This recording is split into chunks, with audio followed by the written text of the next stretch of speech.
اللہ نے اس کو خود کلام کیا ہے۔ قرآن جو ہے نا یہ کتاب بعد میں ہے، پہلے اللہ کا کلام ہے۔ تورات یہ کتاب تھی، انجیل یہ کتاب تھی، زبور یہ کتاب تھی، اللہ کا کلام نہیں تھی۔ قرآن جو ہے نا یہ اللہ کا کلام ہے، اللہ کی شان کے مطابق اللہ کی ذات سے نکلے ہوئے الفاظ ہیں کہ اللہ نے ان کو عطا فرمایا، جبرائیل علیہ السلام نے ان کو محفوظ کیا اور آپ صلی اللہ علیہ وسلم تک اس کو پہنچایا، اور آپ صلی اللہ علیہ وسلم نے اس کو پوری امت تک پہنچایا۔ آپ صلی اللہ علیہ وسلم نے صحابہ تک پہنچایا، صحابہ نے اس کو پھر پوری امت تک پہنچایا، اور آج بھی یہ محفوظ ہے اور قیامت تک یہ محفوظ رہے گا، اور قیامت کے بعد بھی محفوظ رہے گا۔ جنت میں بھی پڑھا جائے گا، ہمیشہ ہمیشہ کے لیے قرآن پڑھا جائے گا۔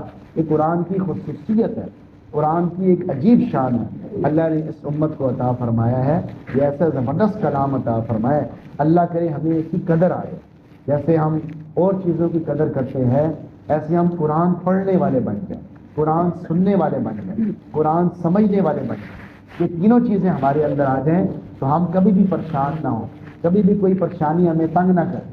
یہ تینوں چیزوں کے اندر کمزوری ہے۔ آپ خود دیکھ لیں کہ آپ کتنا قرآن پڑھتے ہیں، آپ خود دیکھ لیں آپ کتنا قرآن سنتے ہیں، آپ خود دیکھ لیں آپ کتنا قرآن سمجھتے ہیں۔ ایک ایک چیز آدمی سمجھنے کا اہتمام کرتا ہے، جو بورڈ کے پیپر دے رہے ہیں، جو اسکولوں میں پڑھ رہے ہیں، وہ اس کا اہتمام کرتے ہیں کہ بھائی میں اس میں فیل نہ ہو جاؤں، ریاضی میں فیل نہ ہو جاؤں۔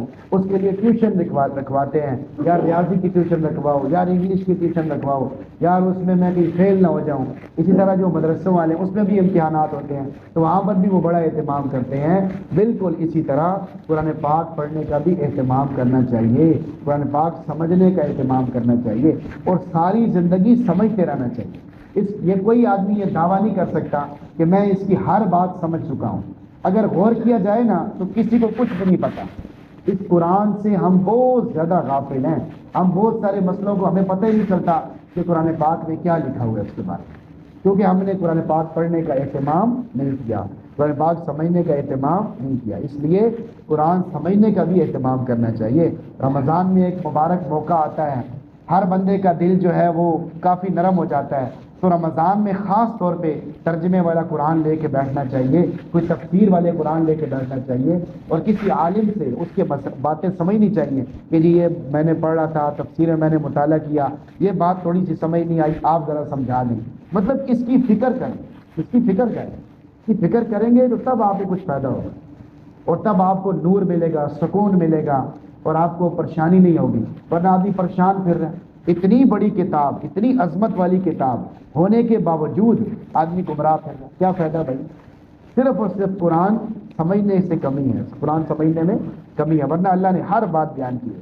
حضرت ابراہیم علیہ السلام کا واقعہ ہے، یہ سارے لوگ میلے پہ چلے گئے اور پیچھے ان کے بت پڑے ہوئے تھے، 360 بت پڑے تھے۔ اب وہ ابراہیم علیہ السلام نے ایسا کیا کہ سارے بتوں کو توڑ دیا، اور جو کلاڑا تھا نا وہ بڑے بت کے اوپر رکھ دیا۔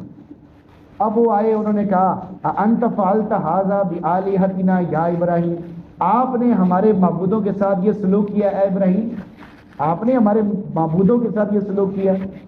تو ابراہیم علیہ السلام نے کہا بل فعلا، یہ دیکھو اس کے اوپر ہتھوڑا پڑا ہوا ہے، اس سے پوچھو، فاسألوہم ان کانوا ینطقون، ان سے پوچھو اگر یہ بولتے ہیں تو تم ان کو خدا کہتے ہو تو ان سے پوچھو، ان سے معلوم کرو نا۔ ثم نکسوا علی رؤوسہم، انہوں نے اپنے سروں کو جھکا لیا۔ لقد علمت ما ہؤلاء ینطقون، آپ کو پتہ ہے یہ نہیں بولتے۔ انہوں نے کہا افتعبدون من دون اللہ ما لا ينفعکم شیئا ولا یضرکم، تمہیں کیا ہو گیا کہ تم اللہ کو چھوڑ کر ایسی چیزوں کی عبادت کرتے ہو جو نہ تمہیں نفع دے سکتے ہیں نہ کوئی نقصان پہنچا سکتے ہیں۔ اف لکم، تمہارے اوپر افسوس ہے، ولما تعبدون من دون اللہ، اور اس بات پر بھی افسوس ہے کہ تم اللہ کو چھوڑ کر ان بتوں کی عبادت کرتے ہو۔ افلا تعقلون، یہ توحید ہے، توحید کو پکا کیا جا رہا ہے، ایمان کو پکا کیا جا رہا ہے کہ سب سے پہلے اللہ ہے، سب کچھ کرنے والا اللہ ہے، ہر مشکل سے نکالنے والا اللہ ہے، ہر مشکل میں ڈالنے والا بھی اللہ ہے، حالات کا بنانے والا بھی اللہ ہے، حالات کا بگاڑنے والا بھی اللہ ہے، صحت دینے والا بھی اللہ ہے، بیماری دینے والا بھی اللہ ہے۔ یہ دل کے اندر آ جائے، یہ اس لیے اتنی تفصیلات بیان کی جا رہی ہے، توحید کو پکا کیا جا رہا ہے تاکہ آدمی دائیں بائیں نہ جائے۔ قالوا حرقوہ، انہوں نے کہا بھائی آگ جمع کرو، لکڑیاں جمع کرو، اس کو جلاؤ۔ وانصروا آلہتکم، اپنے معبودوں کی مدد کرو۔ بھائی معبود تمہاری مدد کریں گے یا تم نے معبودوں کی مدد کریں؟ اپنے معبودوں کی مدد کرو اگر تم نے کچھ کرنا ہے تو۔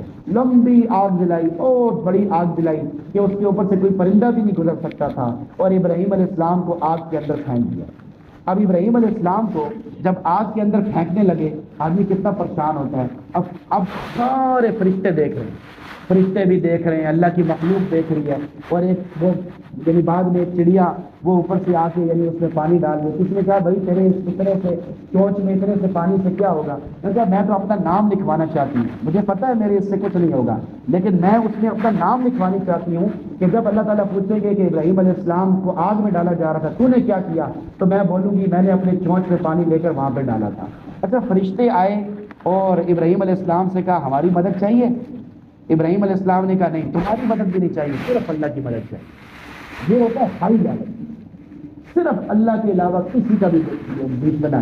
جب اللہ بھی دیکھتا ہے نا کہ یار یہ تو دائیں بائیں بالکل بھی نہیں جا رہا، تو اللہ نے پھر ڈائریکٹ کہا یا نار کونی بردًا وسلاما علی ابراہیم، اے آگ تو اپنی صفت ہی چینج کر، تیرا کام جلانا ہے لیکن اب تیرا کام جلانا نہیں ہے، تیری صفت ہٹ گئی، تو ٹھنڈی ہو جا، اے آگ تو ٹھنڈی ہو جا، وسلاما علی ابراہیم، ابراہیم علیہ السلام کے لیے سلامتی والی بن گئی۔ جب ابراہیم علیہ السلام نے بھی کسی کی طرف نہیں دیکھا، صرف اللہ کی طرف دیکھا ہے، تو اللہ نے بھی پھر براہ راست آگ کو ہی بدل دیا۔ حالانکہ اللہ کا قانون ہے کہ اللہ دنیا کی چیزوں کو بدلتے نہیں ہیں، یعنی جو آگ اب جلاتی ہے کوئی تجربہ کرنے کی ضرورت نہیں ہے کہ آگ کبھی جلاتی ہو کبھی نہ جلاتی ہو، یہ کوئی تجربے والی بات نہیں، آگ جلاتی ہے ہر بندے کو پتہ ہے، لیکن اللہ نے اس آگ کی صفت کو ہی چینج کر دیا اور ساری دنیا کے سارے انسانوں کو بتایا کہ آگ سے نہیں ہوتا، آگ کے پیچھے اللہ ہے۔ چھری میں کاٹنے کی صفت جو ہے نا وہ اللہ نے رکھی ہے، چھری نہیں کاٹ سکتی، ورنہ ابراہیم اسماعیل علیہ السلام کی گردن کٹتی کہ نہ کٹتی؟ جو ہم آگے قربانی کریں گے بڑی عید پہ، تو وہ اصل اس کا بیک گراؤنڈ کیا ہے کہ وہ گردن پہ چھری چلا رہے ہیں، اللہ کا حکم ہے کہ بیٹے کی گردن پہ چھری چلاؤ، وہ چلا رہے ہیں، نبی پوری طاقت لگا رہے ہیں، چھری نہیں چل رہی، غصے سے چھری کو کہا تو کیوں نہیں کاٹتی، تو کیوں نہیں کاٹتی، کیا تجھے مسئلہ ہے؟ تو چھری کو بھی اللہ نے زبان دی، چھری نے کہا اللہ نے آپ کو کاٹنے کا حکم دیا ہے اور مجھے نہ کاٹنے کا حکم دیا، میں کیا کروں؟ تو یہ اللہ نے ایک عجیب شان بیان فرمائی ہے اپنے پیارے پیغمبروں کی کہ انہوں نے اللہ کی خاطر اپنا سب کچھ قربان کر دیا، کسی چیز کی پرواہ نہیں کی۔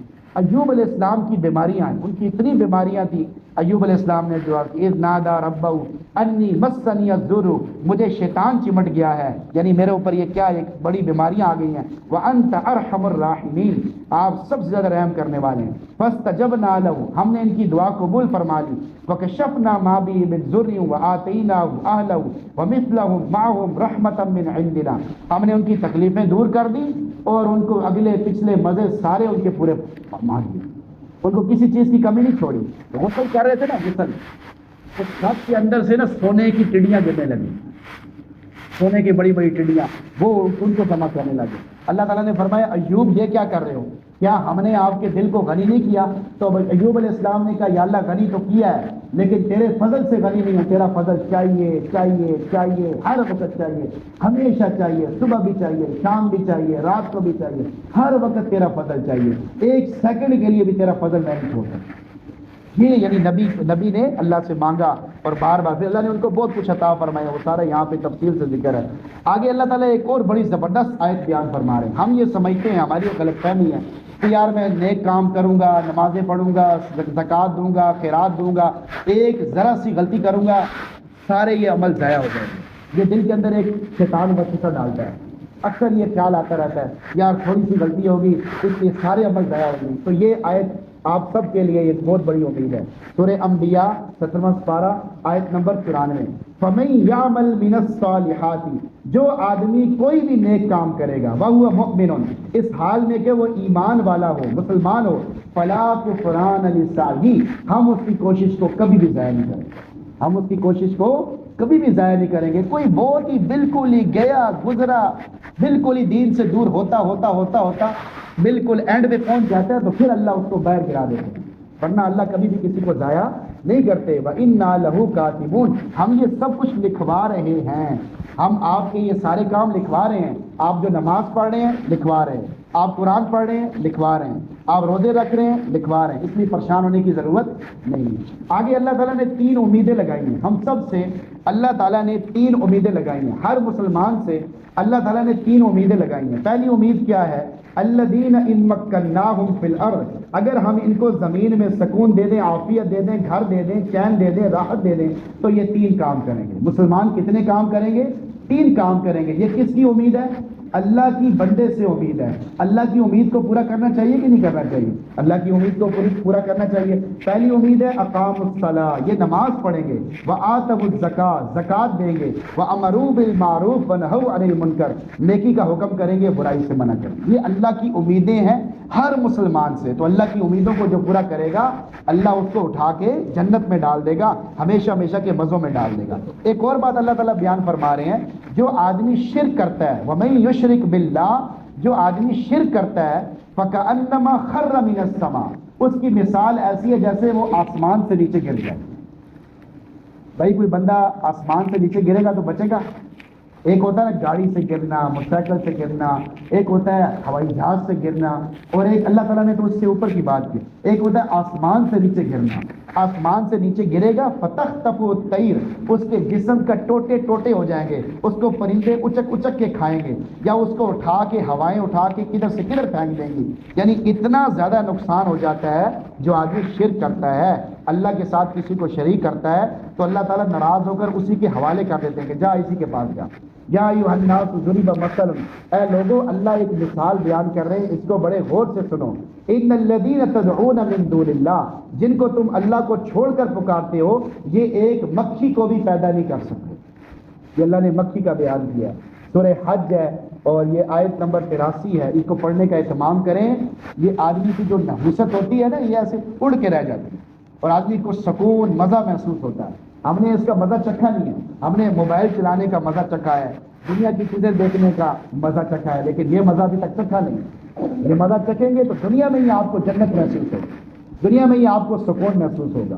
لَن يَخْلُقُوا ذُبَابًا، یہ ایک مکھی بھی نہیں بنا سکتے، وَلَوِ اجْتَمَعُوا لَهُ، اگرچہ سارے جمع ہو جائیں، وَإِن يَسْلُبْهُمُ الذُّبَابُ شَيْئًا لَّا يَسْتَنقِذُوهُ مِنْهُ، اگر مکھی ان سے کوئی چیز لے جائے تو یہ اس مکھی سے واپس بھی نہیں لے سکتے۔ ضعف الطالب والمطلوب، جس سے لوگ مانگ رہے ہیں وہ بھی کمزور ہے، یعنی جس اللہ کو چھوڑ کر جس سے بھی مانگ رہے ہیں وہ بھی کمزور ہے، اور جو خود مانگ رہا ہے وہ بھی کمزور ہے، اس کے پاس بھی کچھ نہیں ہے۔ جس سے مانگ رہا ہے اس کے پاس بھی دینے کے لیے کچھ نہیں ہے، اور جو مانگ رہا ہے وہ بھی کمزور ہے کہ اللہ کے غیر کی طرف جا رہا ہے۔ ساری باتوں کا خلاصہ یہ ہے کہ اللہ کو چھوڑ کر کسی اور کی طرف جانا ٹھیک نہیں ہے، کیونکہ اللہ ہی نے تمہیں آنکھیں دی، کان دیے، دل دیا، دماغ دیا، تمہیں زمین میں پھیلا دیا، میاں بیوی بچے دیے، تمہیں پیدا کرتا ہے، زندہ رکھتا ہے، موت دیتا ہے، رات دن کو بدلتا ہے۔ افلا تعقلون، کیا تم غور و فکر نہیں کرتے؟ یعنی تمہیں غور و فکر کرنا چاہیے، تمہیں سوچنا چاہیے۔ آخرت میں جب اللہ تعالیٰ وہاں پر پیدا فرمائیں گے تو اللہ تعالیٰ بندوں سے پوچھیں گے دنیا میں کتنے دن رہے؟ قالوا لبثنا یوما او بعض یوم فاسأل العادین، یا اللہ ہم تو دنیا میں ایک دن یا آدھا دن رہے ہیں۔ بے شک آپ یہ پوچھ لیں، یہ عاد دین جو شمار کرنے والے لوگ ہیں ان سے پوچھ لیں ہم دنیا میں ایک دن رہے یا آدھا دن رہے ہیں۔ جب وہ دھکے کھائیں گے نا وہاں پہ محشر میں، قیامت کے میدان میں دھکے کھائیں گے، ادھر پھریں گے، اللہ کہیں گے جاؤ میں تمہارا حساب ہی نہیں لیتا۔ پھر اس وقت اتنا ڈریں گے اس دن کو دیکھ، 50,000 سال کا جو ایک دن ہوگا نا، تو اس میں ڈر کی وجہ سے ان کو دنیا کی زندگی ایک دن نظر آئے گی، ایک دن نظر آئے گی یا آدھا دن نظر آئے گی۔ تو اللہ تعالیٰ فرمائیں گے کیا تمہیں یہ غلط فہمی ہو گئی تھی کہ ہم نے تمہیں بیکار پیدا کیا تھا؟